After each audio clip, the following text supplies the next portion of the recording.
Do you have any evidence at all of widespread fraud? I've spoken with Republican secretaries of state in Georgia, in Arizona. I've spoken to Republican officials across the country. They have come up with zero evidence of widespread fraud. And that is not true. That is absolutely not true. People have signed legal documents, affidavits stating that they saw illegal activities. And that is why we need to have this conversation in court. So, George, I don't know how widespread it is. I don't know if it'll change the outcome of the election. But why is everybody so scared just to have a fair election and find out? Governor Kristi Noem of South Dakota, welcome back to Newsmax. So great to have you. How are you? We're doing good. It's a little chilly in South Dakota today, but we're doing well. Well, the state's doing well. You are on fire lately. I saw you on the George Stephanopoulos show this past weekend. He just might be the king of fake news. You are making the case for fair voting. Every vote should count. And he said he made a couple of phone calls and found that there was no voter fraud whatsoever. And you made the case that this thing isn't over yet. And I thought it was magnificent. Have you gotten a lot of feedback from that? You know, we actually have, and I think people recognize the reason why we need to slow this down and make sure we have a fair election. This isn't just about this election cycle and President Donald Trump. It's about making sure that we have transparent and legitimate elections into the future. I told George about the fact that we live in a republic, and the government gets its power from the consent of the governed. The governed are the people, and we give that consent on election day. And that is why we need to trust the process and the results of our elections to ensure that we get the right leaders in the White House, and especially for the next 4 years.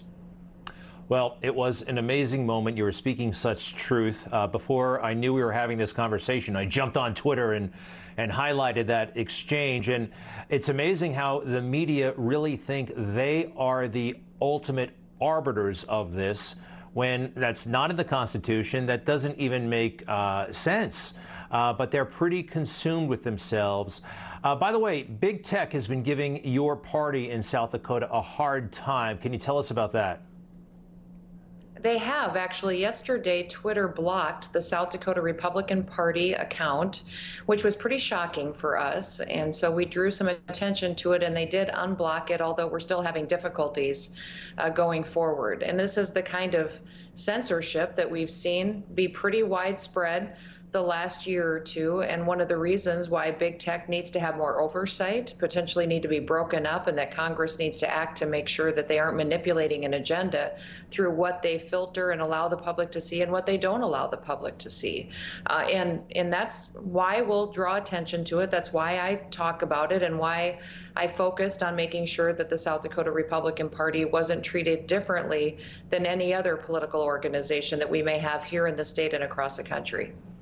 Tell us a little bit about what they were trying to do. You're South Dakota, solidly red, in the president's corner, no disputing that. But the GOP in South Dakota is trying to help other states where the vote isn't determined yet. Well, we have a very fair election process here in South Dakota. You have to show a voter ID in order to vote. You have to vote on paper, which is easy to verify. You also vote before or on election day, not the day after or the week after.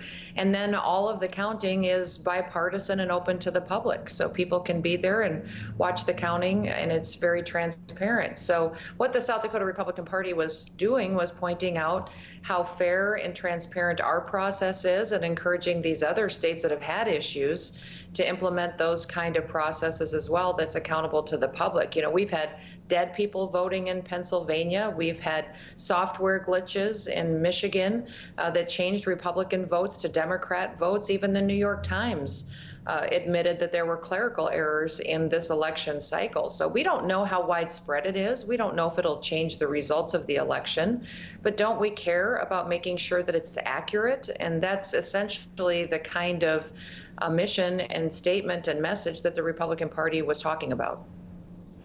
Governor, we all know about social distancing. Folks have been trying it and doing it all over the place, including your state, South Dakota. But I certainly like the twist that you had when it came to social distancing that day. I think you had a shotgun. I'd like to take a quick look at that. Kristi Noem, Governor of South Dakota. This is how we do social distancing in our state.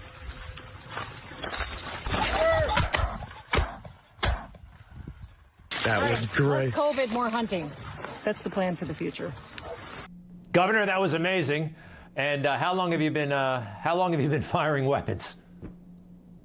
Well, it actually wasn't that amazing. It took me 3 shots to get that bird. So that's a little off for me. And that's one of the reasons why I tweeted about it, was because I needed to be dealing with a little less COVID and do more hunting to get my shot back on target. So it's just a little bit of opportunity for us to talk about that.